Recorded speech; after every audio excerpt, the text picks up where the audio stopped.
विश्वास वो चिड़िया है जो प्रकाश की अनुभूति करती है और तब गाती है जब भोर में अंधेरा बना ही रहता है। रविंद्रनाथ ठाकुर की इन पंक्तियों से 21वीं सदी के 21वें साल का पहला बजट वित्त मंत्री निर्मला सीतारमण ने आज सुबह 11 बजे पेश किया और यह बता दिया कि कोरोना के संकट काल में तोहफों की रेवड़ी नहीं बल्कि देश को जान भी और जहान भी वाला बजट देना जरूरी है। नमस्कार, मैं हूं आपके साथ रोहित सरदाना। दस्तक में आपका स्वागत करता हूं। 110 मिनट का आज बजट भाषण वित्त मंत्री निर्मला सीतारमण का रहा, जिसमें शब्दों के हिसाब से किसके लिए क्या कितना आया इसका एक हिसाब हम आपको पहले दिखाते हैं। जिसमें टैक्स से जुड़े शब्दों का इस्तेमाल वित्त मंत्री निर्मला सीतारमण ने 48 बार किया। हालांकि आम आदमी को इनकम टैक्स पर कोई राहत नहीं दी। इंफ्रास्ट्रक्चर का प्रयोग 29 बार किया। ट्रांसपोर्ट बोलते हुए 28 बार अपनी बात कही। स्वास्थ्य हेल्थ शब्द की बात 25 बार की गई। इकोनॉमी 25 बार और कोरोना शब्द वित्त मंत्री के बजट भाषण में आज 16 बार आया। इनकम यानी आय और प्रधानमंत्री शब्द का प्रयोग पूरे भाषण में 14 बार किया गया। 12 बार एग्रीकल्चर यानी कृषि शब्द का इस्तेमाल हुआ और किसान का इस्तेमाल 11 बार किया गया। शिक्षा यानी एजुकेशन बजट स्पीच में 12 बार आया। युवा और महिला इन दोनों शब्दों के साथ बजट की बात निर्मला सीतारमण ने 7 बार रखी। तो 34,83,000 करोड़ रुपए के बजट में आपको क्या मिला? क्या इंफ्रास्ट्रक्चर और हेल्थ के बढ़े हुए बजट के सहारे देशवासियों को रोजगार, स्वास्थ्य और विकास का तोहफा मिलेगा?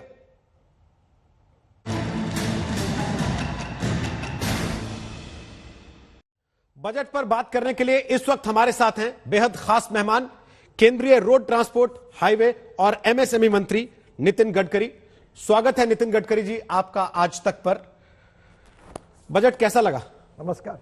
कोरोना के शॉक से उबार पाएगा ये बजट देश को?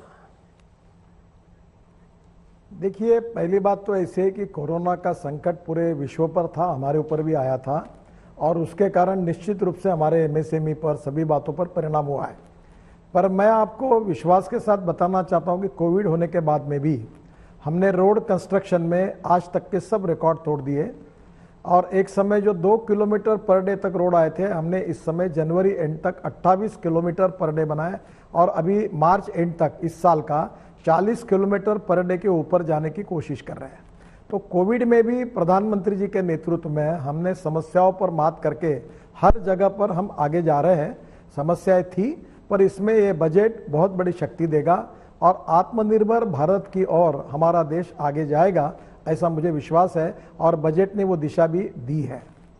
गडकरी जी, रिकॉर्ड तो आपका शानदार है ही, इसीलिए सरकार को शायद लगता है कि बंगाल में सत्ता की कुर्सी तक की सड़क भी आप बना पाएंगे। उसको भी इस बार के बजट में डाल दिया गया। देखिए, एक तो पहली बात तो ऐसी है कि निर्मला जी ने केवल 3-4 राज्यों का उल्लेख किया था। मैं आपको उल्टा सवाल पूछता हूं। हम लोग उत्तर प्रदेश में 2 लाख करोड़ के काम कर रहे हैं, बिहार में 2 लाख करोड़ के काम हमने मंजूर किए, कुछ कर रहे हैं। हम महाराष्ट्र में 2.5 से 3 लाख करोड़ के काम कर रहे हैं। हम कर्नाटक में 2.5 लाख करोड़ के काम कर रहे हैं, आंध्र में कर रहे हैं, तेलंगाना में कर रहे हैं। आपको मैं पूछता हूं कि ऐसा कौन सा, अभी दिल्ली में केवल 60,000 करोड़ के काम दिल्ली के आजू बाजू में रोड के कर रहे हैं। कश्मीर में हम 60,000 करोड़ के काम कर रहे हैं। तो पूरे देश में हम काम कर रहे हैं, केवल बंगाल का, आसाम का या केरल का नहीं है। केरल में 60,000 करोड़ के काम कर रहे हैं। तो उन्होंने केवल उल्लेख 2-3 राज्यों का किया है, पर सब जगह काम कर रहे हैं। और कोई भी पार्टी की सरकार हो, आप उनको पूछिए कि ऐसा कोई राज्य नहीं होगा कि काम के साथ किसी के साथ भेदभाव किया है। प्रधानमंत्री जी का मार्गदर्शन यही है कि सबका साथ सबका विकास, इसी के आधार पर हम सब राज्यों में रोड के काम कर रहे हैं। ये केवल चुनाव के लिए नहीं है, केवल वित्त मंत्री जी केवल 3-4 राज्यों की बात बता चुके, क्योंकि उतना बजट में जगह नहीं होती। पर बाकी जगह भी हम किसी के साथ अन्याय नहीं कर रहे, वहां भी काम कर रहे हैं। तो जगह केवल उनको दी जाती है जहां चुनाव हो, ये तो सोच समझ के तय किया जाता होगा या ये अनजाने हो जाता है? देखिए, मैं आपको बहुत स्पष्टता से कहता हूं, राजनीतिक पार्टी है, हम कोई साधु संत थोड़ी है। Every politician thinks about his next election. और अगर कोई राजनीतिक पार्टी ने अपने चुनाव के बारे में और काम के बारे में भविष्य की तरफ देखकर कुछ किया है तो गलत क्या है? लोकतंत्र में ये सभी करते हैं। सर, सरकार तो बम में बजट देखकर सब मंत्री तारीफों के पुल बांध रहे हैं, लेकिन विपक्ष कह रहा है कि आप तो सब कुछ बेच देना चाहते हैं। लोग किसको ठीक माने? देखिए, पहली बात तो ऐसी है कि विपक्ष में जो लोग हैं वो हमारी सरकार में 5 साल में हुआ काम और जो जो काम हम कर रहे हैं और उनके समय क्या स्थिति थी और आज किस क्या स्थिति थी, इसकी तुलना करें। देखिए, वो पहली बात तो जिस प्रकार की बातें कर रहे हैं वो फ्रस्ट्रेशन और निराशा के कारण जब लोगों को कन्विंस नहीं किया जाता तो कंफ्यूज करने की कोशिश कर रहे हैं। मैं आपको पूछना चाहता हूं, किसानों के लिए एमएसपी जो है वो इंटरनेशनल प्राइस से और मार्केट प्राइस से ज़्यादा हो गई। तो हम लोग स्वामीनाथन कमेटी का रिपोर्ट हमने स्वीकार किया और हर साल एमएसपी को बढ़ा रहे हैं। अब 3.5 लाख करोड़ अंदाज से हमने केवल किसानों के जेब में एमएसपी के डिफरेंस के रूप में डाले हैं। क्या इसके पहले कोई पार्टी की इतनी सरकार थी इन्होंने ये किया है? 16 लाख करोड़ प्रायोरिटी सेक्टर में किसानों के लेंडिंग के लिए बैंक के लिए टारगेट दिया गया है और जिसमें हमारे डेयरी और फिशिंग दोनों को जोड़कर एग्रीकल्चर क्रॉप्स के लिए 16 लाख करोड़ का लोन मंजूर हुआ है। मुझे बताइए, आज तक कभी हुआ है? 1 लाख करोड़ का इंफ्रास्ट्रक्चर एग्रीकल्चर के लिए खड़ा करने के लिए हमने दिया है, ये कम हुआ है? मुझे बताइए, कौन सा ऐसा क्षेत्र है कि जिसमें हमने किसानों के साथ अन्याय किया? अब इसके बाद भी हम लोग बार बार ये किसानों को पैसे दिए, ये क्या कोई बड़े उद्योगपतियों को दिए क्या? बार बार ये बड़े उद्योगपतियों का बजट कहते हैं, ये बजट गांव गरीब मजदूर किसानों का बजट है। और जो सामाजिक आर्थिक और शैक्षणिक दृष्टि से पिछड़े हुए हैं, जो 115 एस्पिरेंट डिस्ट्रिक्ट है, वो उसका बेस एक पिलर वो है कि हम वहाँ हेल्थ सर्विसेज एजुकेशन की सर्विसेज कर रहे हैं। तो मुझे लगता है कि ये पूरी तरह से एक प्रकार से लोगों को गुमराह करने की कोशिश है और वस्तु स्थिति का विपर्यास करके लोगों को कंफ्यूज करने की कोशिश राजनीतिक स्वार्थों के लिए कुछ लोग कर रहे हैं, वो गलत है। आपको लगता है कि अपने स्वार्थ के लिए सही, जैसा आप कह रहे हैं, वो कामयाब हो गए हैं आपकी सरकार के ऊपर अंबानी अडानी की सरकार का लेबल चिपकाने में? नहीं, देखो, ये तो ना अंबानी का कोई संबंध है ना अडानी का कोई संबंध है। पहली बात तो ऐसी है कि ये कारण न होते हुए इस प्रकार के नाम उछालकर किसी को बोलना ये सरासर गलत है। मैं आपको पूछना चाहता हूं कि जो 3.5 लाख करोड़ एमएसपी में हमने दिया है, वो बताइए वो कौन से किसान में अडानी और अंबानी है? हमने जो 16 लाख करोड़ का प्रायोरिटी सेक्टर में बैंक के लिए कर्जा दे रहे हैं, इसमें कौन अंबानी और अडानी है? मैं आपको एक बात बताता हूं, हम जो प्राइमरी हेल्थ सेंटर बना रहे, एकलव्य की स्कूलें बना रहे हैं, एजुकेशन और हेल्थ सेक्टर में हमने इतना बड़ा पैसा दिया है, मुझे बताइए इसका क्या संबंध है किसी से? और एक बात बताइए कि मैं आज इस समय आपके माध्यम से कांग्रेस को एक सवाल पूछना चाहता हूं कि आपने 70,000 करोड़ के हवाई जहाज खरीदी की है, क्यों नहीं आपने किसान आत्महत्या कर रहे थे सिंचाई के लिए, पानी के लिए पैसा क्यों नहीं खर्चा किया? अनेक गांवों को पीने को पानी नहीं मिल रहा था, वो योजना आपने क्यों नहीं की? प्राइमरी हेल्थ सेंटर उस समय बनाने थे, वो क्यों नहीं आपने बनाए? आपने आदिवासियों के लिए अच्छी स्कूल खोली थी, उसके लिए पैसा नहीं किया, तो आपने 70,000 करोड़ के हवाई जहाज खरीदी किए। आज एयर इंडिया का पूरी तरह लॉस मेकिंग हो गया है। मैं पूछना चाहता हूं, ये पैसे की प्रायोरिटी कौन सी विचारधारा के आधार पर है? और आज मुझे बताइए, जब प्राइवेट लोग इंडिगो होगा, जेट एयरवेज होगा या कोई किंगफिशर होगा या स्पाइस जेट होगा, ये जब हवाई जहाज खरीदने के लिए तैयार है और सरकारी दर से कम पैसे में करने के लिए तैयार है, तो इसमें आप विरोध क्यों कर रहे हैं? मुझे बताइए, नागपुर से मुंबई हम जाते थे तो 8,000 का टिकट था, अब 2,500 हो गया। हम जब ट्रंक कॉल पर बात करते थे नागपुर से मुंबई 66 रुपए लगते थे, अब 40 पैसे में काम हुआ। तो मुझे बताइए, जब सरकार का काम ही नहीं है, कंपटीशन हुई, जनता का ग्राहकों का फायदा हुआ, तो ये मुझे बताइए कि ये रॉन्ग इन्वेस्टमेंट जिन्होंने की उनको ये पूछने का अधिकार क्या है? क्या ये जो हमारी इस प्रकार की नॉन वायबल इंडस्ट्रीज है, क्या हम लोग उनका पगार बजट से देता रहे, लॉस सहन करते रहे? क्या ये पैसा गरीबों के लिए, गांव गरीब मजदूर किसान के कल्याण के लिए यूज नहीं होना चाहिए? और इसलिए हमारी आर्थिक सोच बहुत सही है। अंत्योदय का जो विचार है महात्मा गांधी और दीनदयाल उपाध्याय का, जिसमें समाज का आखिरी व्यक्ति जिस पायदान पर खड़ा है, जो सामाजिक आर्थिक शैक्षणिक दृष्टि से पिछड़ा हुआ है, उसको केंद्र बिंदु मानकर ये जो पिलर है बजट का एक, वो एस्पिरेंट डिस्ट्रिक्ट जो 115 है, जो ट्राइबल एग्रीकल्चर और रूरल इंडिया है, उसके भलाई की बात हमने की है। ये यहाँ कहाँ अडानी आते और कहाँ अंबानी आते मेरे समझ में नहीं आता। ये केवल राजनीतिक स्वार्थों के लिए दुष्प्रचार कर रहे हैं। लेकिन सर, पिछले 1 साल में जो नौकरियां गई हैं, 12 करोड़ के आसपास का एक डेटा वो सर्कुलेट हो रहा है। बड़ा तबका एक ऐसा है जिसकी तनख्वाहों में 25 से 30% की कटौती हुई है। अगर सरकार ये चाहती है इकोनॉमिक रिवाइवल हो, लोगों की उसमें भागीदारी हो, तो लोग उम्मीद कर रहे थे कि सरकार उनके हाथ में पैसे देगी। सरकार ने आके बता दिया कि हमारे पास तो पैसे हैं नहीं, बल्कि हमको पैसे जुटाने हैं, इसलिए हमको कुछ बेचना पड़ेगा। देखिए, पहली बात तो ऐसी कि मैं भी इकोनॉमिक्स का बहुत एक्सपर्ट विद्यार्थी नहीं, ऊपर थोड़ा बहुत समझता हूं। कभी ये जो इंडिविजुअल बेनिफिट पॉलिटिक्स के नाम पर जो पैसे बांटने का काम होता है, इससे देश का विकास नहीं होता। हमको ग्रोथ रेट बढ़ाना पड़ेगा, कैपिटल इन्वेस्टमेंट लानी होगी, एमएसएमई में और इंडस्ट्री 6.5 करोड़ इंडस्ट्री और खड़ी करनी होगी, एक्सपोर्ट को बढ़ाना होगा, पर कैपिटा इनकम बढ़ेगा, जीडीपी बढ़ेगा, तब देश में परचेसिंग पावर बढ़ेगी, मार्केट में लिक्विडिटी आएगी। और मुझे बताइए, ये काम इस बजट से होगा। और मैं आपको बताता हूं, आपकी पहली बात से मैं थोड़ा सहमत हूं कि कोविड के शुरुआत के समय में ये परिस्थितियां थी, पर अब धीरे धीरे मार्केट लाइन पर आए हैं, प्रगति और विकास की ओर हम बढ़ रहे हैं। इंफ्रास्ट्रक्चर में जैसे हमने कहा कि आज तक के रिकॉर्ड हमने रोड कंस्ट्रक्शन में तोड़ दिए, वैसे सभी ऑटोमोबाइल सेक्टर। अब आपको मैं बताता हूँ, आज हमने जो स्क्रैपिंग पॉलिसी आई तो 4.5 लाख करोड़ का ऑटोमोबाइल सेक्टर है, सबसे ज्यादा रोजगार देने वाला है। मैं आपको विश्वास के साथ बताता हूं कि इससे 1 करोड़ व्हीकल ऐसे थे जो छोटे मोटे हैं, जो 15 और 20 साल पुराने हैं, वो स्क्रैप होंगे, तो 30% इसका टर्नओवर बढ़ेगा और हमारा एक्सपोर्ट भी बढ़ेगा, क्योंकि जो स्टील है, रबर है, प्लास्टिक है, एल्यूमिनियम है, कॉपर है, जो वेस्ट में मिलेगा, उसके कारण हमारे ऑटोमोबाइल कंपोनेंट सस्ते होंगे। और 5 साल के अंदर मैं आपको बता रहा हूं, हिंदुस्तान ऑटोमोबाइल मैन्युफैक्चरिंग का वर्ल्ड का नंबर 1 का हब बनेगा। वर्ल्ड के सब ब्रांड हिंदुस्तान में ऑलरेडी है और यहां गाड़ियां बनेगी, ट्रक बनेगी, बसेस बनेगी, स्कूटर बनेगी। और आज बजाज, टीवीएस और हीरो 50% प्रोडक्शन एक्सपोर्ट कर रहे हैं और सबसे ज्यादा रोजगार खड़े होंगे। हमारे अभी चाइना और बाकी देशों से जो कुछ ऑटोमोबाइल के कंपोनेंट्स आते थे, हमने उसके ऊपर इंपोर्ट ड्यूटी अभी वित्त मंत्री ने बढ़ाई, तो देश में make in India, made in India होगा। और इलेक्ट्रिक व्हीकल भी, चाहे कार हो, स्कूटर हो, बस हो, ट्रक हो, हिंदुस्तान में बनेगी। कंस्ट्रक्शन इक्विपमेंट इंडस्ट्री का टर्नओवर इस साल दुगना हुआ है।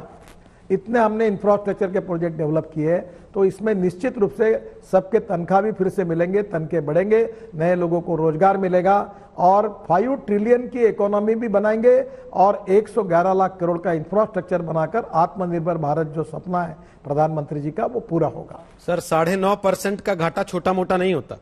क्या ग्रोथ स्टोरी जो आपने प्लान की है, उससे इतने बड़े घाटे को सरकार रिकवर कर पाएगी?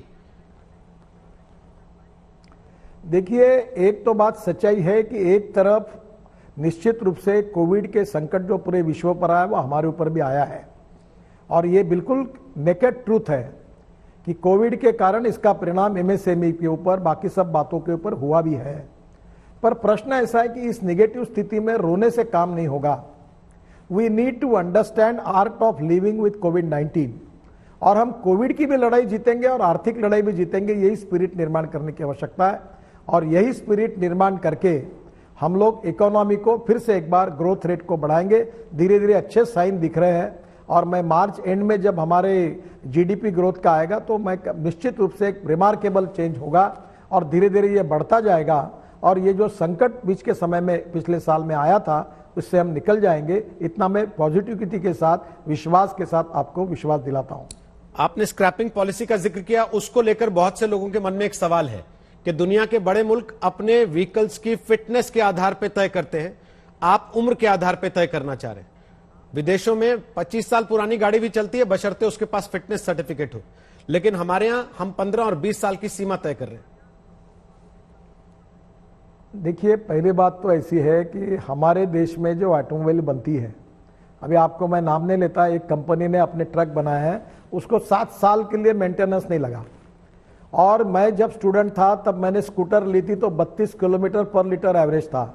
आज स्कूटर और बाइक में 75 से 80 किलोमीटर पर लीटर एवरेज है। पोल्यूशन की समस्या दिल्ली में कितनी गंभीर है, ये मुझे बताने की आपको आवश्यकता नहीं है। 50% हम लोग मेडिकल के जो बिल और दवाई के बिल देते, इसका कारण पोल्यूशन है। और इसलिए डीजल पेट्रोल हम इंपोर्ट करते हैं, उसकी खपत कम होगी, पोल्यूशन कम होगा। और जो रोड सेफ्टी के लिए एयर बैग्स है, अभी नए इसमें हमने कंपलसरी की है। और आपको तो एवरेज बढ़ने के कारण, मेंटेनेंस कॉस्ट कम करने के कारण नई गाड़ी में फायदा होगा। जो गाड़ी की कीमत है वो और नई गाड़ी लेने का सर्टिफिकेट के बाद डिस्काउंट, वो मिलकर, अभी पॉलिसी हमने डिक्लेयर नहीं की है, पर वो मैं 15 दिन के अंदर डिक्लेयर करने वाला हूं।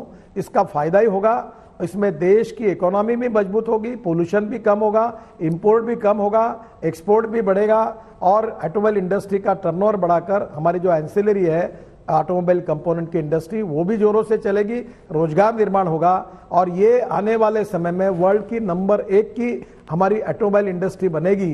ये मैं आपको ऑटोमोबाइल मैन्युफैक्चरिंग का हब भारत बनेगा, ये आपको मैं 2 साल के अंदर इसकी प्रगति देखो कैसी होगी और 5 साल के अंदर कितना इसमें ट्रांसफॉर्मेशन होगा।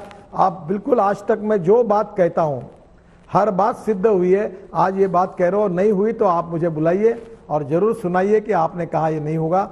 मैं आपको विश्वास के साथ बता रहा हूं ये पूरा परिस्थिति बदलेगी। नहीं, हम इस बात को स्वीकार करते हैं कि सरकार के आप गिने चुने उन मंत्रियों में से हैं जिनको टाइम बाउंड प्रोजेक्ट्स मिलते हैं और वो समय से पहले पूरे करने के लिए जाने जाते हैं, जो वादे करते हैं उनको पूरा करते हैं। लेकिन आपकी बात से घूम के सवाल फिर वहीं आ जाता है, सर आदमी गाड़ी तब खरीदेगा जब उसके पास पैसे होंगे। सरकार टैक्स में राहत तक तो देने की सोचती नहीं मिडिल क्लास को, लेकिन उससे उम्मीद करती है कि सारी देशभक्ति वो अपनी साबित करता रहे। आपको ये पता है क्या कि इसमें अभी कोविड के कार्यकाल के बाद हमारे 2 व्हीलर 4 व्हीलर का सेल बढ़ा है? बिल्कुल। आपको ये पता है क्या कि कंस्ट्रक्शन इक्विपमेंट करने वाले मैन्युफैक्चरिंग एसोसिएशन का इस साल का टर्नओवर दुगना हुआ है? और अभी जो कमर्शियल ट्रक्स बसेस है 25,000 बसेस नहीं हम ले रहे, जो संभवतः नई टेक्नोलॉजी के आधार पर होगी और जो इलेक्ट्रिक से लेकर बाकी इस पे होगी, उसके कारण पब्लिक को कितना कंफर्ट्स मिलेगा, पोल्यूशन कितना कम होगा, हमारा पब्लिक ट्रांसपोर्ट फायदे में आएगा, लोगों को कितनी सुविधाएं मिलेगी। और इसलिए लोगों की परचेसिंग पावर बढ़ाने के लिए मार्केट में लिक्विडिटी लानी चाहिए और लिक्विडिटी इंफ्रास्ट्रक्चर में और बाकी कामों में डेवलपमेंट में पैसा लगाने से लिक्विडिटी आएगी। लिक्विडिटी के साथ परचेसिंग पावर बढ़ेगी, परचेसिंग पावर से ट्रेडिंग बिजनेस बढ़ेगा और उससे ही कैपिटल इन्वेस्टमेंट इंडस्ट्री में आएगी और उसके कारण नए रोजगार मिलेंगे और गरीबी दूर होगी।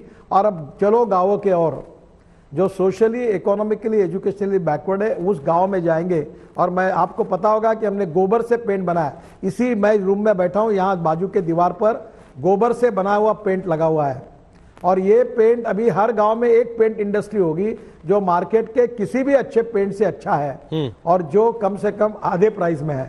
तो मुझे लगता है कि ये एक एक गांव में इंडस्ट्री होगी तो गांव में रोजगार होगा। तो मैं विलेज इंडस्ट्री का टर्नओवर जो 88,000 करोड़ का है उसमें 80,000 करोड़ केवल खादी ग्रामोद्योग का है, वो 2 साल में 5 लाख करोड़ कर रहा हूं। तो क्या उससे गांवों में रोजगार नहीं मिलेगा? क्या उसमें पर कैपिटा इनकम गांवों में नहीं बढ़ेगा? स्मार्ट शहर जैसे स्मार्ट विलेजेस नहीं बनेंगे? उसी के लिए हम काम कर रहे हैं। ये योजना काम चैलेंजिंग है, कठिन है, पर असंभव नहीं है, ये करके हम दिखाएंगे, यही मैं आपको विश्वास दिलाता हूं। आखिरी सवाल है सर, एमएसएमई मंत्रालय से जुड़ा हुआ। कांग्रेस के एक नेता का कहना था कि 15,000 करोड़ रुपए का आज आपने जो ऐलान किया वो पर एमएसएमई 2,500 रुपए के हिसाब से बैठता है। तो ये केवल झुंझुना है एमएसएमई के लिए, ठीक वैसे ही जैसे पिछले राहत पैकेज में उनको कह दिया गया था कि लोन ले लो अगर जीना चाहते हो तो। इसको कैसे समझाएंगे उनको? देखो अभी इसको क्या कहे, इसको अज्ञान कहे कि अनपढ़ता कहे, आपको मालूम है ये 15,000 करोड़ नहीं एमएसएमई, ये हमारा बजट जो योजना के लिए होता है। हम बैंकों से 3-3 लाख करोड़ 5-5 लाख करोड़ फाइनेंस कर रहे कर्जे में। हम उसमें अगर ये फंड ऑफ फंड हमने अगर 10,000 करोड़ दिया रखा है कैपिटल मार्केट में जाने के लिए एमएसएमई को, तो हम 15% दे रहे, बाकी कैपिटल मार्केट से स्टॉक एक्सचेंज से खड़ा होगा। और ये इस प्रकार का हिसाब करने वाला तो मैं तो क्या बोलूं, अनपढ़ भी है और एक प्रकार की ये तो मूर्खता है ऐसी बात करना। हमारा ये बजट का इसके साथ कोई संबंध नहीं है।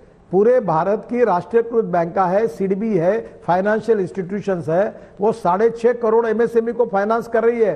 अभी छोटे छोटे टपरी वाले छोटे लोग हैं उनके लिए हमने योजना बनाई, उनको फाइनेंस कर रहे हैं। खादी ग्रामोद्योग विलेज कमीशन फाइनेंस कर रहा है। हैंडलूम, हैंडीक्राफ्ट, फर्नीचर के क्लस्टर्स बन रहे हैं, ये सोलर चरखे के क्लस्टर बन रहे हैं। वो पैसा बजट से थोड़े जाता है, वो केवल 10% या इंसेंटिव जाता है, बाकी सब बैंकों से जाता है। तो ये पूरी योजना जो है ये हास्यास्पद है। आज आप कहिए कि जैसे प्रायोरिटी सेक्टर में 16 लाख करोड़ किसानों के लिए है, जो डेयरी और फिशरीज के लिए है, तो ये क्या एग्रीकल्चर मिनिस्ट्री के बजट में आएंगे क्या? ये ऐसा हिसाब, तो ये हास्यास्पद बात है। देखो मैं आपको बताऊं, जिन लोगों को अच्छा नहीं लग रहा है और जिनकी राजनीतिक दुकानदारी संकट में है, वो फ्रस्ट्रेशन और निराशा के कारण ऐसे गैर जिम्मेदार बातें करते हैं। और जब लोगों को कन्विंस नहीं कर सकते तो कंफ्यूज करने की कोशिश कर रहे, इतना ही मैं कहूंगा। बहुत बहुत धन्यवाद नितिन गडकरी जी आज तक पर आने के लिए और दर्शकों को बजट से जुड़े सवालों के जवाब देने के लिए, उनको समझाने के लिए कि क्यों यह बजट भविष्य के विजन का बजट है। और नितिन गडकरी कह रहे हैं कि अगले 2 साल में और फिर अगले 5 साल में इसके नतीजे बजट की योजनाओं के आपको दिखने लगेंगे। बजट से देश में सबसे बड़ी उम्मीद जुड़ी होती है उद्योग संगठनों की, उद्योग जिनसे रोजगार और देश का विकास जुड़ा होता है। भारत ने व्यापारिक संगठनों की संस्था federation of Indian chambers of commerce and industry यानी फिक्की के अध्यक्ष उदय शंकर को बजट पर कितना विश्वास है, हमने उनसे बात की। हमारे साथ इस वक्त आ रहे हैं खास मेहमान फिक्की के प्रेसिडेंट उदय शंकर। स्वागत है उदय जी आपका आज तक पर। बजट वित्त मंत्री निर्मला सीतारमण ने पेश किया, कैसा लगा आपको? वित्त मंत्री ने बहुत ही शानदार बजट पेश किया है। जिस तरह की हालात थे उसमें ये बहुत मुश्किल काम था कि कैसे ग्रोथ को रिवाइव किया जाए, सोशल इंफ्रास्ट्रक्चर में इन्वेस्ट किया जाए, थिंग्स लाइक हेल्थ केयर, और उसके साथ साथ सही मैसेज दिया जाए। और साथ ही ये भी उम्मीद की जा रही थी कि वित्त मंत्री जो लोगों पे मुश्किलें आई हैं उनको ध्यान में रखेंगी, और उन सबको ध्यान में रखते हुए उन्होंने एक बहुत ही क्लियर साफ दिमाग से growth oriented social infrastructure focused and very very sensitive budget दिया है, जो आम आदमी की मुश्किलों को ध्यान में रखकर बनाया गया है। तो revival of growth, clear direction and deep sense of sensitivity. लेकिन उदय जी, बड़ा तबका एक इसको लेकर सवाल उठा रहा है कि सरकार ने डिसइन्वेस्टमेंट पर बहुत जोर दिया है। लोग कह रहे हैं कि ये तो सेल वाला बजट है और वो भी डिस्ट्रेस सेल है। आप ऐसे देखते हैं क्या इसको? कहीं एक तो सबसे पहली बात, इसमें कोई डिस्ट्रेस सेल नहीं है। गवर्नमेंट के पास बहुत सारे, इस देश में जितने सरकारी बैंक हैं, इतने सरकारी बैंकों की कोई जरूरत नहीं है। ये बात फिक्की और दूसरे लोग जो इन विषयों पे एक्सपर्ट हैं वो बहुत दिन से कह रहे हैं। और सरकार ने कई सारी सरकारें पिछले 20 साल से 25 साल से हम देख रहे हैं कि इसकी बात हो रही है। इस बार पहली बार हुआ है कि एक बिल्कुल क्लियर साफ सोच दिखाई गई है कि 2 पब्लिक सेक्टर बैंक और एक इंश्योरेंस कंपनी का प्राइवेटाइजेशन होगा। इससे कोई आफत आने वाली नहीं है। सरकार को रिसोर्सेज चाहिए, सरकार को सोशल इंफ्रास्ट्रक्चर और फिजिकल इंफ्रास्ट्रक्चर, बाकी सारी चीज़ों में, चाहे वो कोविड वैक्सीन हो, इन सब चीज़ों के लिए सरकार को फंड्स चाहिए। और दूसरी तरफ अगर सरकार से ये भी उम्मीद की जाती है कि वो आम आदमी पे टैक्स का बोझ नहीं बढ़ाएगी, तो ये रिसोर्सेज आएंगे कहाँ से? और उस दिशा में ये बहुत ही साफ सराहनीय और बोल्ड कदम है। आप उद्योग जगत लगातार इन चीजों की मांग करता रहा उदय जी, जो आज सरकार के बजट में दिखाई दिए, और शायद उसी का नतीजा है कि सेंसेक्स एकदम स्काई रॉकेट हो गया, ऊपर की तरफ बढ़ता जा रहा है। लेकिन इसी में सरकार के विरोधियों को मौका मिल रहा है ये कहने का कि हम तो पहले ही कहते हैं कि ये सरकार कॉर्पोरेट की सरकार है, आम आदमी की सरकार नहीं है। देखिए, पहली बात तो ये है कि अगर स्टॉक मार्केट बढ़ता है तो वो उद्योग जगत की वजह से नहीं बढ़ता है, वो इन्वेस्टर्स की वजह से बढ़ता है। और इन्वेस्टर्स और उद्योग जगत में एक डिस्टिंक्शन करना जरूरी है। इन्वेस्टर्स को लग रहा है कि माहौल सुधरेगा, उनकी हालत सुधरेगी एंड देश की इकोनॉमी में ग्रोथ आएगा, और इसलिए उत्साह, और वही उत्साह स्टॉक मार्केट में दिख रहा है। इसका उद्योग जगत से कोई लेना देना नहीं है। क्यों? दूसरी बात जहां तक ये है कि लोग क्या कह रहे हैं इसके बारे में मैं नहीं कह सकता हूं, लेकिन हाँ, इस देश में जो हुआ है पिछले 1 साल में और उसके पहले भी जो थोड़ी इकोनॉमिक स्लगिशनेस आई थी, उसको लेकर के चिंता व्यक्त की जा रही थी। इस देश में भी चिंता थी और देश के बाहर भी चिंता थी कि हमारा ग्रोथ फेज आखिर कब वापस लौटेगा। और उसके लिए इस बजट में बहुत सारे ठोस कदम उठाए गए हैं, और मुझे लगता है कि वो सारे के सारे कदम राष्ट्र निर्माण की दिशा में बहुत सहायक साबित होंगे। आप 9.5% का घाटा इस बार, और अगली बार उसको घटाकर 6.8% पर लाने का लक्ष्य सरकार का। उस स्थिति में जबकि पिछले 1 साल में लॉकडाउन की वजह से बहुत सारे उद्योग धंधों की कमर टूटी है, बहुत बड़े तबके की नौकरियां चली गई हैं, बहुत बड़ा तबका ऐसा है जिसने सैलरी कट्स झेले हैं, वो सब लोग उम्मीद कर रहे थे उदय जी कि इस बार उनके लिए कुछ होगा। उनको कैसे ये समझाएं कि सरकार के पास देने के लिए कुछ है ही नहीं, तो सरकार दे कहां से? और आने वाले दिन वाकई अच्छे दिन होंगे, इसका भरोसा कैसे मिले लोगों को? देखिए, मुझे ये नहीं लगता है कि उन सरकार के पास उन्हें देने के लिए कुछ नहीं है। सरकार ने काफ़ी चीज़ें दी हैं। अब आप या तो ये कहते हैं कि जिन लोगों की नौकरियां चली गई हैं, जिन लोगों के उद्योग बिखर गए हैं, जिन लोगों की दुकानें बंद हो गई हैं, उन लोगों को वापस बिजनेस में लाने के लिए कोई ठोस कदम न उठाए जाएं और सिर्फ कहने के लिए थोड़ा टैक्स में, पर्सनल इनकम टैक्स वगैरह में रिबेट दे दिया जाए। और दूसरी तरफ ये है कि आप ऐसे कदम उठाएं ताकि इकोनॉमिक रिवाइवल हो, उससे जॉब क्रिएट होंगे। जिस तरह से सरकार ने फोकस किया है हेल्थ इंफ्रास्ट्रक्चर, रोड्स, बाकी इंफ्रास्ट्रक्चर वगैरह पर, उसका एक बहुत ज्यादा डाउनस्ट्रीम इफेक्ट होगा इस देश में, जो कि हमेशा हम कहते आ रहे हैं कि उसकी जरूरत है। तभी इस देश में जब तक उद्योग नहीं रिवाइव होंगे, लोगों को नौकरियां नहीं मिलेंगी। और उस दिशा में इस बजट में कई सारे क्लियर स्टेप्स लिए गए हैं। अर्थशास्त्री कहते हैं कि बजट को अर्थशास्त्र के विषय की तरह देखना चाहिए, लेकिन हमारे देश में राजनीति और अर्थशास्त्र दोनों को अलग करके देखा नहीं जा सकता। और आप केवल उद्योग महासंघ के अध्यक्ष नहीं है, एक पत्रकार भी। तो बतौर पत्रकार क्या आपको लगता है कि ये जितना भी हंगामा, जितना भी विवाद खासतौर पर डिसइन्वेस्टमेंट को लेकर हो रहा है, वो केवल राजनीतिक है और राजनीतिक नफे नुकसान को देखकर हो रहा है, देश के नफे नुकसान को देखकर नहीं? देखिए, वो इस देश की ट्रेजेडी है। हालांकि इकोनॉमिक्स और पॉलिटिक्स को अलग नहीं किया जा सकता है, न इस देश में नहीं और कहीं भी नहीं किया जा सकता है। लेकिन ये इस देश की ट्रेजेडी है कि ऐसे क्राइसिस में भी हम कुछ देश के मुद्दों पे, अहम मुद्दों पे भी हम एक कंसेंसस नहीं बना सकते हैं। और इस देश में ग्रोथ को कैसे रिवाइव किया जाए, इस देश की इकोनॉमी को वापस पटरी पे कैसे लाया जाए, लोगों को रोजगार कैसे दिए जाएं, ये ऐसे इश्यूज हैं जिस पे कोई डिबेट नहीं होना चाहिए। और मेरा मानना यह है, चूंकि आपने कहा कि मैं एक पत्रकार भी हूं, एक पत्रकार के हैसियत से मेरा मानना यह है कि कहीं न कहीं हम सब की जिम्मेवारी बनती है कि न सिर्फ सरकार पर बल्कि बाकी लोग भी जो सही नहीं बोल रहे हैं उसकी भी हम उतने ही पैनेपन से तेज जांच पड़ताल करें। और अगर आज ये कोई भी कहता है कि देश की इकोनॉमी को रिवाइव करना चाहिए, लोगों पे एक्स्ट्रा वजन नहीं डाला जाना चाहिए और सरकार अपने रिसोर्सेज को, चाहे वो प्राइवेटाइजेशन या बाकी किसी और जरिए से, और अपने रिसोर्सेज को बढ़ाए भी नहीं, ये इक्वेशन कभी साथ बैठ ही नहीं सकता है।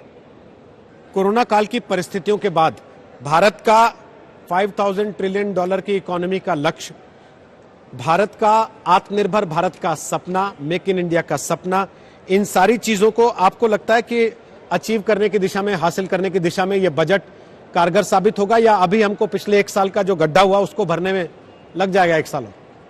देखिए, 1 साल में गड्ढा बहुत जबरदस्त हुआ है और उसको भरना पड़ेगा, क्योंकि गड्ढा अगर हुआ है तो उसको भरे बगैर कोई चारा नहीं है, किसी के पास भी नहीं। लेकिन वो चाहे वो 5 ट्रिलियन डॉलर की इकोनॉमी का टारगेट हो, चाहे इस देश में आम आदमी के लिए सुविधाएं मुहैया कराने की जरूरत हो, चाहे सोशल इंफ्रास्ट्रक्चर बिल्ड करने की जरूरत हो, इन सभी चीजों को ध्यान में रख के अगर एक बढ़िया बजट बनाया जा सकता था तो वो ये बजट है। ये एक बिल्कुल शानदार बजट है उस दिशा में। अगर आप अपनी पॉलिटिकल आइडियोलॉजीज की वजह से इससे सहमत नहीं हो सकते हैं तो वो एक अलग मुद्दा है, बट ऑन मेरिट्स ये एक बहुत शानदार बजट है। बहुत बहुत शुक्रिया उदय शंकर जी, आज तक पर आने के लिए और बजट के बारे में बात करने के लिए। उदय शंकर, प्रेसिडेंट फिक्की, वो बजट की तारीफ कर रहे हैं। वो कह रहे हैं कि यह बजट भविष्य की तरफ देखने वाला है, कोरोना के दौरान जो नुकसान हुए हैं उनकी भरपाई करने की दिशा में आगे बढ़ने की तैयारी करने वाला बजट है। आज बजट में आपने राजकोषीय घाटे का जिक्र सुना होगा। सरकारी बैंकों और संपत्तियों के निजीकरण पर विपक्ष के ऐतराज से भी आप वाकिफ हो गए होंगे, लेकिन हम आपको सरकार के उस अभूतपूर्व फैसले के बारे में बताने वाले हैं जो आने वाले दिनों में आपकी जिंदगी को प्रभावित कर सकता है। देश में अब गोल्ड एक्सचेंज की शुरुआत होगी, मतलब आप शेयर की तरह सोना खरीद और बेच सकेंगे। आर्थिक जानकार इस फैसले को भविष्य में बड़े बदलाव की दस्तक करार दे रहे हैं, जो देश की तकदीर बदलने की क्षमता रखता है।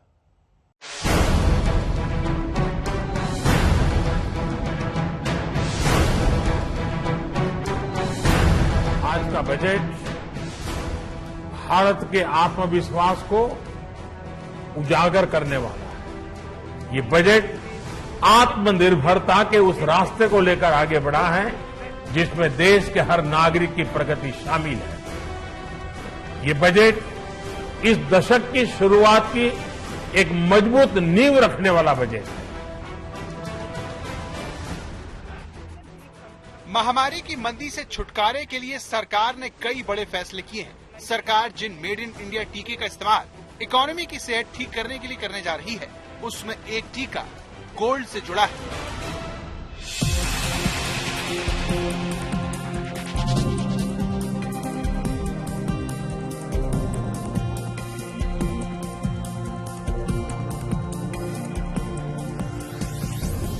दुनिया की तरह भारत में भी सोने को लेकर एक अजीब सा आकर्षण है।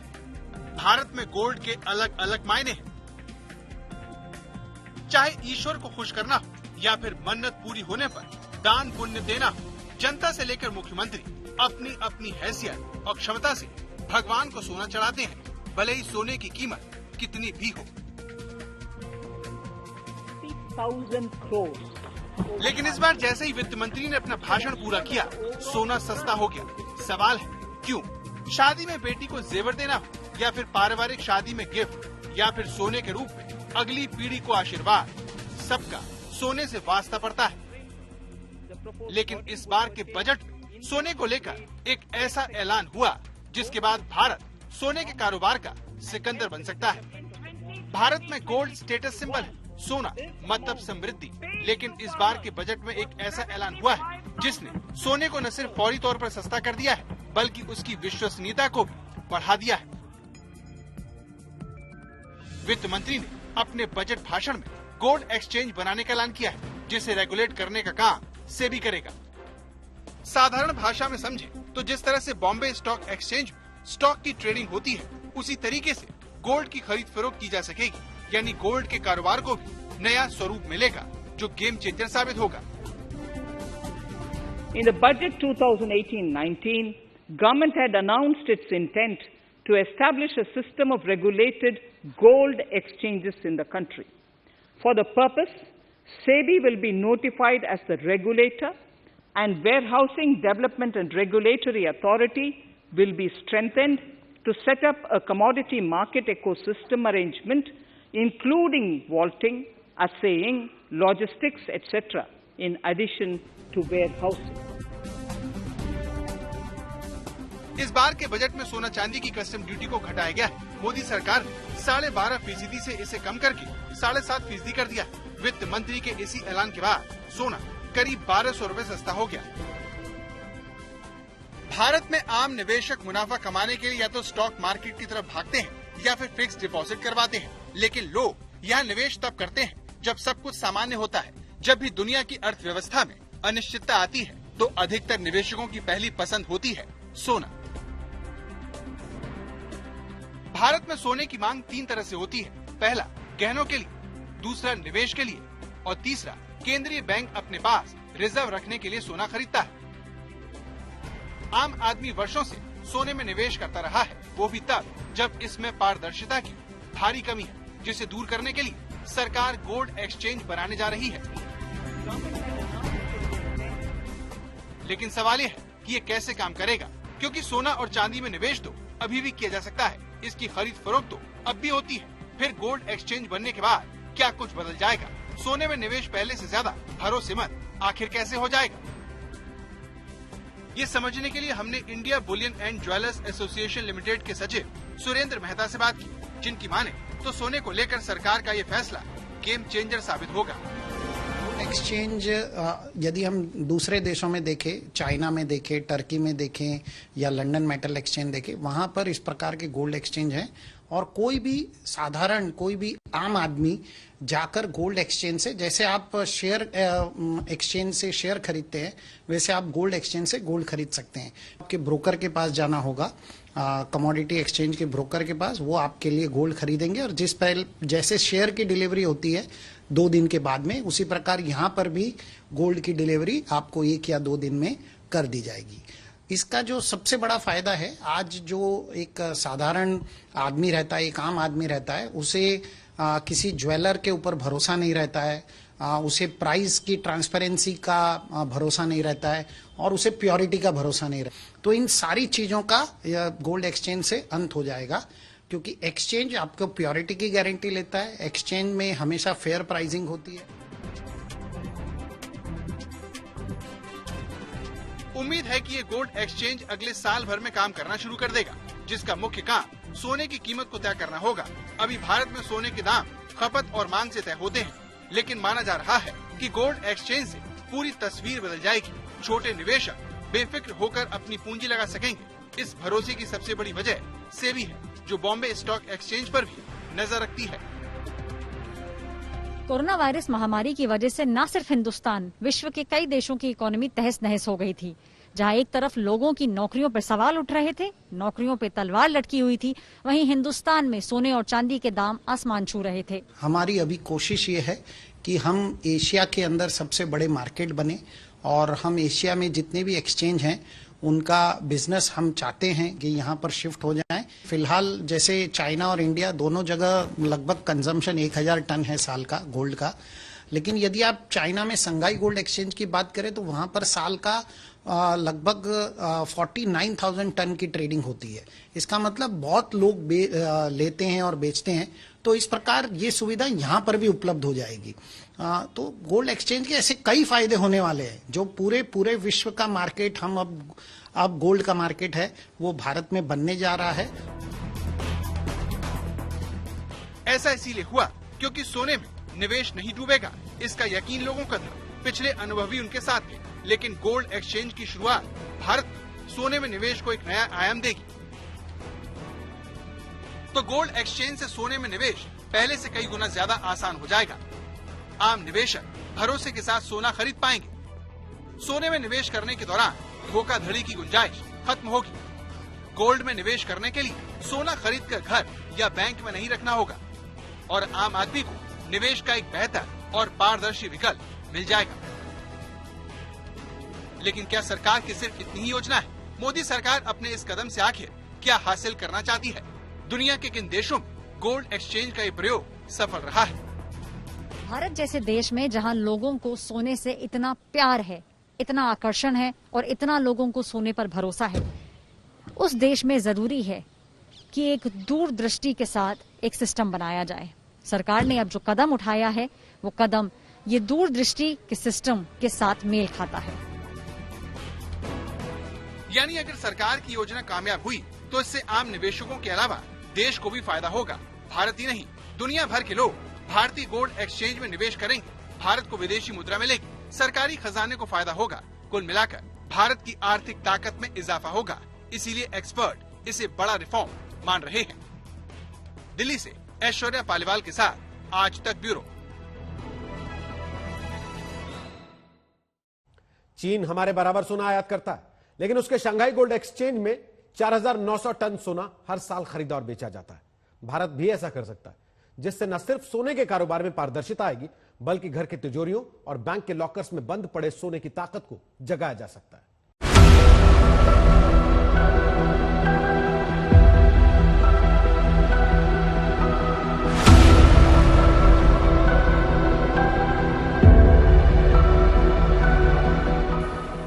तिरुपति बालाजी मंदिर एक ऐसा टेम्पल जो अपनी दौलत के लिए अक्सर सुर्खियां बटोरता रहता है। ऐसी ही तस्वीर देखकर माना जाता है कि भारत के मंदिरों में सोने का भंडार है, जिससे देश मालामाल हो सकता है। भारत के गरीबों के दिन फिर सकते हैं, लोगों के खाते में बड़ी रकम आ सकती है। लेकिन अब जो आंकड़ा हम आपको बताने जा रहे हैं वो आपको भारत में सोने की असली ताकत के दर्शन करवाएगा।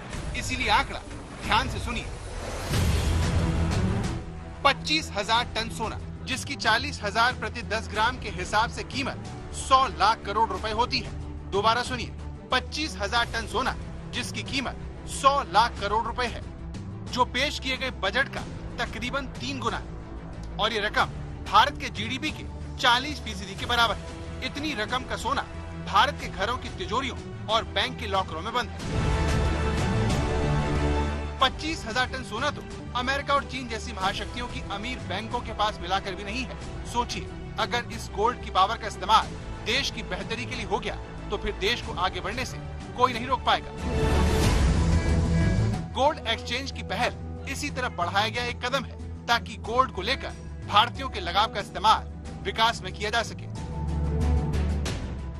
भारत दुनिया में सबसे ज्यादा गोल्ड का आयात करता है, जो 800 से 900 टन के आसपास है। कोरोना महामारी में इसकी डिमांड में कमी आई, जो तकरीबन 48% तक गिर गई। लेकिन अक्टूबर 2020 में इसके आयात में पिछले साल के मुकाबले 36% की बढ़ोतरी देखने को मिली। ऐसा होने की वजह सोने की कीमतों में लगातार इजाफा था, जिसे कैश करवाने के लिए लोगों ने सोने में निवेश किया, जिसे खरीदने के लिए सरकारी खजाने को कोरोना महामारी जैसे दौर में भी डॉलर खर्च करने पड़े। लेकिन सोने को लेकर क्रेज फिर भी कम नहीं हुआ, जिसने भारत में सोने की तस्करी को एक बड़ी समस्या बना दिया है। कनाडा की एनजीओ इम्पैक्ट के अनुसार भारत हर साल 1000 टन सोना आयात करता है। 800 टन सोना तो टैक्स चुकाकर भारत में दाखिल होता है, लेकिन 200 टन सोना तस्करी के रास्ते आता है। इसीलिए देश भर में इस तरह की तस्वीरें आती रहती हैं, जिसमें सोने की तस्करी के नए नए तरीके ईजाद किए जाते हैं। सोने के इसी गोरख धंधे को खत्म करने के लिए सरकार ने कस्टम ड्यूटी में कमी की है, क्योंकि कस्टम और जीएसटी जैसे टैक्स से सोने की लागत बढ़ जाती है। ऐसे में तस्करों का सोना इसके मुकाबले सस्ता होता है और आसानी से खप जाता है। देश में एक बड़ी संख्या में लोग सोने की बिक्री बिना बिल के करते हैं। ऐसे में तस्करी के सोने को पकड़ना बेहद मुश्किल हो जाता है। कई बार लोग बिना बिल वाले इस सोने में निवेश भी करते हैं। जानकारों का मानना है कि सरकार की गोल्ड एक्सचेंज की योजना सोने के कारोबार को पहले से कई गुना ज्यादा पारदर्शी बनाने की है। जैसा कि हमने आपको रिपोर्ट में पहले बताया कि हमारे देश में तकरीबन 25,000 टन सोना लोगों के पास पड़ा हुआ है। इसमें से 10 से 12,000 टन सोना अमीर लोगों के पास है। ये सोना बैंक के लॉकरों और घर की अलमारियों में पड़ा है। इस सोने का इस्तेमाल देश की अर्थव्यवस्था में नहीं हो पा रहा है। सरकार के सामने चुनौती ये है कि वो कैसे सोने का इस्तेमाल कर इससे जुड़ा पैसा अर्थव्यवस्था में पहुंचाए, क्योंकि लॉकर और अलमारी में पड़ा सोना बिना इस्तेमाल हुए पैसे की तरह है। उदाहरण के तौर पर मान लीजिए आपके पास 1 किलो सोना है, जिसकी कीमत करीब 50 लाख रुपए होगी। उसको गिरवी रखने पर तकरीबन 80% तक रकम मिलेगी, जिसे किसी कारोबार में लगाया जा सकता है या कर्मचारियों को तनख्वाह दी जा सकती है। यानी लॉकर में बिना इस्तेमाल हुआ सोना पैसे में बदल सकता है, जो लोगों के हाथों में पहुंचकर देश की इकोनॉमी में जान डाल सकता है। इसीलिए सरकार की कोशिश है कि देश में बेकार पड़े सोने का इस्तेमाल हो, लेकिन इसके लिए गोल्ड के कारोबार में विश्वसनीयता को बढ़ाना होगा। आज का फैसला वैसा ही है। दिल्ली से ऐश्वर्या पालीवाल के साथ आज तक ब्यूरो।